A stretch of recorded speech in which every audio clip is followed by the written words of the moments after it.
Bonjour. Dans toute la France, il y a des communes qui portent le nom de Saint-Cyr. On sait, Saint-Cyr-Coët-Quidan, là où est, je dirais, l'école militaire. Et puis, il y a d'autres villes au nom spécial, comme par exemple Villejuif. On croit que ça a un rapport avec les Juifs, mais en réalité, ça a un rapport avec le christianisme antique et la persécution de Dioclétien. Je voudrais raconter la vie de Saint-Cyr et de sa maman, qui s'appelait Sainte Julite, qui a donné le nom de Villejuif. Mais avant de commencer, il faut regarder l'étymologie du prénom Cyr, C-Y-R. En fait, ça vient du grec, Kyrios, K-Y-I-R-R-I-O-S, qui veut dire le Seigneur, le Maître. Donc Kyrie eleison, on le voit bien, on le prononce parfois en grec, à la messe, ça veut dire Seigneur, prends pitié. Ô Christ, prends pitié, Seigneur, prends pitié. Ce nom était donc très donné aux enfants à cette époque-là. Voilà pourquoi il y a plusieurs saints qui portent le nom de Saint-Cyr. L'un d'entre eux, je vais raconter rapidement, mais ce n'est pas celui dont je parle. Il est très peu connu en Occident, mais il est par contre très connu en Orient. Il s'agit de Saint-Cyr d'Alexandrie, qui était un médecin qui, lors de la persécution de Dioclétien, à la fin, vers 311, 2 ans avant que l'empereur Constantin n'émette un édit de tolérance envers le christianisme, a été tué avec toute sa famille. Et je dirais, en Orient, on voit que son nom est resté, a été donné en particulier en Égypte, à de très nombreuses villes. Je pense par exemple à Aboukir. Aboukir, c'est le lieu d'une bataille, à l'époque napoléonienne. Aboukir veut dire en réalité Père Cyr. Cyr, voilà, c'est lui. Ce Saint-Cyr-là est honoré chaque année le 28 juin en Orient. Mais celui dont je veux parler, par contre, a eu sa célébrité dans tout l'Empire romain. Il est mort à peu près à la même époque, quelques années auparavant. Il est mort exactement en 304, mais surtout, ce qui le caractérise, c'est que ce Saint-Cyr-là est le plus jeune martyr, je crois, de l'histoire de l'Église. Il n'avait que 5 ans. Il n'est pas étonnant donc que son histoire ait bouleversé partout, se soit répandue, et que on ait fini par le prier en se disant « Le Seigneur qui regarde les enfants, leur innocence, lui, eh bien, c'était vraiment un enfant innocent, et donc qu'il a beaucoup d'impact quand il prie pour nous au ciel, auprès du Seigneur pour nous exaucer. » Ce petit garçon serait donc né en 299 après Jésus-Christ et sa maman s'appelait Julite. C'était une femme qui habitait du côté de Tars, une ville qu'on peut situer. Elle est actuellement en Turquie. Elle est évidemment célèbre chez les chrétiens puisque c'est de là qu'était originaire l'apôtre des nations, Saint Paul, qu'on appelle aussi Paul de Tarse. La maman de Cyr s'appelait Julite, ou on l'appelle aussi Juliette d'Iconome ou de Tarse, selon les lieux, parce que son histoire est tout à fait tragique. Elle était chrétienne, une chrétienne fervente, lorsque se déclencha la grande persécution, la persécution de l'empereur Dioclétien, qui voulait, il l'espérait, il voulait rétablir l'ancien paganisme. Il était convaincu dans sa superstition que si l'Empire romain avait quelques ennuis avec les tribus extérieures qui l'attaquaient, ça venait de cette nouvelle religion, cette religion efféminée, le christianisme, qui de plus en plus envahissait ses armées et des légionnaires étaient de plus en plus chrétiens. Et donc, il voulut imposer à tous ces hommes-là l'obligation chaque année de donner un sacrifice, quelques grains d'encens, devant les statues des anciens dieux de l'Empire qui avaient porté chance à l'Empire. Évidemment, c'est une analyse primitive, on le sait, les empires puissants, lorsqu'ils gagnent, lorsqu'ils triomphent, lorsqu'ils s'enrichissent, eh bien, apparaissent de nouvelles générations qui ont moins envie de se battre pour la patrie, qui ont plus envie de leur plaisir. Par contre, à l'extérieur, là où on est beaucoup plus pauvre, quand on voit un empire ainsi richissime, eh bien, c'est un peu une tentation, un peu comme une pomme d'or qu'on voudrait bien cueillir. Toujours est-il donc que la persécution commença. Mais, conjointement, voici que Julite eu un problème avec un riche homme d'affaires de la ville de Tarse ou d'Iconium, qui voulait la dépouiller d'une partie de son héritage. Il fallait donc qu'elle se porte en justice, d'une façon ou d'une autre. Elle avait perdu son mari. Il fallait absolument qu'elle défende le patrimoine de son fils. Et donc, elle décida de porter plainte devant les autorités de l'Empire romain. Normalement, c'est un état de droit, et donc on aurait dû vérifier son affaire simplement avec le droit civil. Mais, à l'époque de la persécution, évidemment, pour pouvoir être jugé, il fallait, auparavant, témoigner de son attachement à l'Empire et donc offrir quelques grains d'encens aux statues de l'Empire. C'était une nécessité, c'était, je dirais, une règle qu'avait imposée Dioclétien. Donc, à l'occasion de ce procès qu'elle avait lancé, elle se rendit dans la ville de Tarse avec son fils. Elle est représentée de cette manière-là.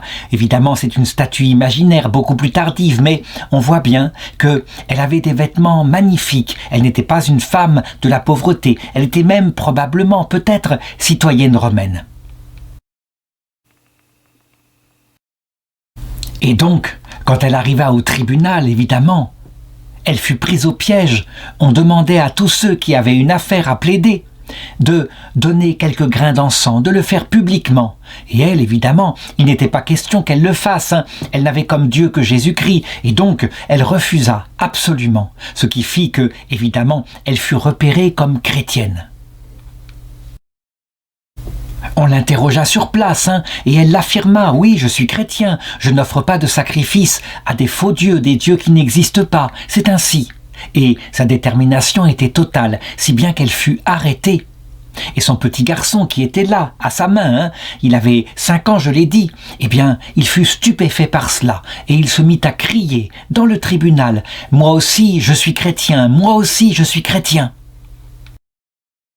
C'était évidemment un cri qui retentissait ainsi de la bouche d'un enfant et qui était une vraie provocation, si bien que les gardes du tribunal, le tribunal en a gardé le nom du juge qui présidait, Alexandre, c'est ainsi qu'il s'appelait. Eh bien les gardes voulurent attraper cet enfant qui se mit à courir, à se précipiter et à courir de plus en plus. Les gardes évidemment essayaient de l'attraper un peu comme on essaye d'attraper un poulet dans un poulailler, mais lui, il ne se laissait pas faire, il était manifestement très agile.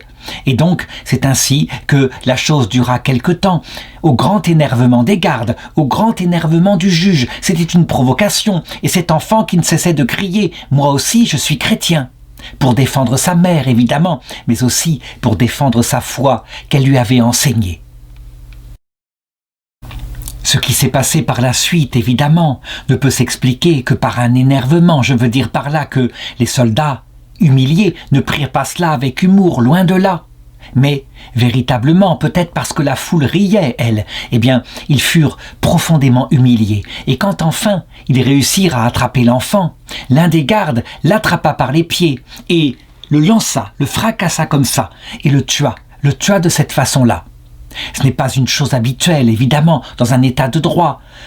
Il y a eu dans les états de droit, il ne faut pas, je dirais, s'offusquer de cela. Il y a eu, parce que quand on connaît la nature humaine, il y a eu des massacres d'enfants, même quelquefois organisés sur de longues périodes. Qu'on se souvienne par exemple du petit roi Louis XVII, qui n'avait que 10 ans à peu près, et qui fut véritablement emprisonné, affamé, humilié, je dirais presque torturé, réduit à blasphémer contre sa propre mère. On a encore sur la conscience de nous, peuple civilisé, ce qui se passa dans ces années 1793-1794, et le petit roi Louis XVII qui mourut bientôt de sa misère est certainement un martyr, on le voit bien. Dans un état civilisé, il peut donc y avoir sur de longs mois une telle pratique. Qu'on se souvienne aussi des enfants du tsar de Russie, Nicolas, qui furent massacrés à un moment donné par ordre des bolcheviks.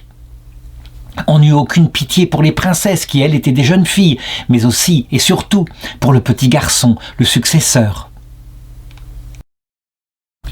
À la rigueur, ceci peut se comprendre, organisé par un État, puisque la grande terreur, évidemment, des révolutionnaires était que, un jour, l'enfant devienne adulte et revendique ses droits à la royauté, qu'on voulait faire disparaître. Là, effectivement, pour expliquer la mort de Saint-Cyr, c'est plutôt dans un acte de colère, ça ne peut pas être autrement.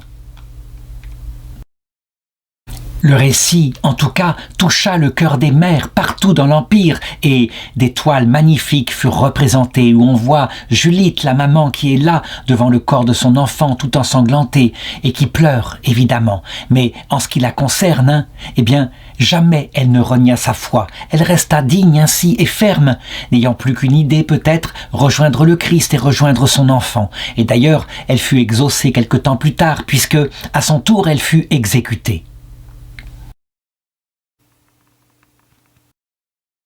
Le récit de son martyre dit qu'elle fut brûlée vive, ce qui semble indiquer qu'elle n'était pas citoyenne romaine. Si elle avait été citoyenne romaine, elle aurait plutôt été décapitée. Mais il faut le reconnaître, à cette époque-là, la violence de la persécution, quelquefois conduisait des gouverneurs locaux à des actes de torture, de barbarie. On n'hésitait pas à se servir des chrétiens condamnés à mort pour les jeux du cirque et la foule, quelquefois se déchaînait, mais de plus en plus était scandalisée et puis admirative devant le courage de ces chrétiens. Il n'y aura rien à faire, le sang des martyrs et leur courage justement, qui venait d'une force surnaturelle et de la certitude que la mort n'était qu'un passage pénible, mais que de l'autre côté, ils verraient de leurs yeux leur sauveur. Et les gens, forcément, en étaient frappés, parce que du coup, ça donnait une sorte de joie et de courage qui dépassait le courage des plus grands militaires de l'armée romaine. Bref, le sang des martyrs provoqua de plus en plus de conversions et personne ne put arrêter, je dirais, le vent de l'histoire, le courant, la montée du christianisme, si bien qu'à un moment donné, je l'ai dit, l'empereur Constantin décida d'être tolérant. Il faut dire que lui-même, ayant un jour connu un combat qui était véritablement un peu comme le jeu du sort, il pouvait y laisser sa vie, un combat contre un autre empereur romain, ils étaient plusieurs à cette époque-là, il le remporta et il fut persuadé que c'était l'aide du Christ qui le lui avait fait remporter. Il faut dire qu'il avait fait un rêve étrange pendant la nuit, voyant un signe, le signe du Christ, et la voix qui lui avait dit « Par ce signe, tu vaincras ». Lui, il le prit simplement pour son combat local, son combat au pont de Vilnius, mais en réalité, l'Empire romain, par la suite, devint chrétien. Ce ne sera que beaucoup plus tard, à l'époque de Théodose, à la fin du IVe siècle, que l'Empire romain officiellement deviendra un empire chrétien. Là, pour ce qui est de Constantin, en 313, ce ne fut qu'un édit de tolérance. Toutes les religions étaient tolérées dans l'Empire, le christianisme et le paganisme aussi.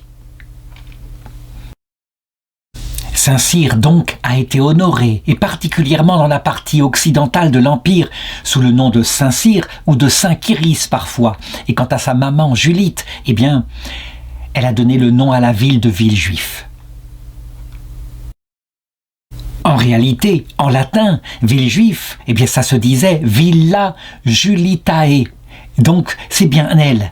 Et puis, en ce qui concerne les reliques de Saint-Cyr, elles furent rapportées en Orient par saint Amâtre, l'évêque d'Auxerre, donc au début du Moyen-Âge, à une époque où, justement, les reliques étaient véritablement aimées du peuple parce qu'elles leur permettaient de se rapprocher presque sensiblement de l'âme de ceux qui étaient dans l'autre monde. On se mit donc à le prier partout et, étant exaucé, on finit par donner le nom de certaines villes à cet enfant.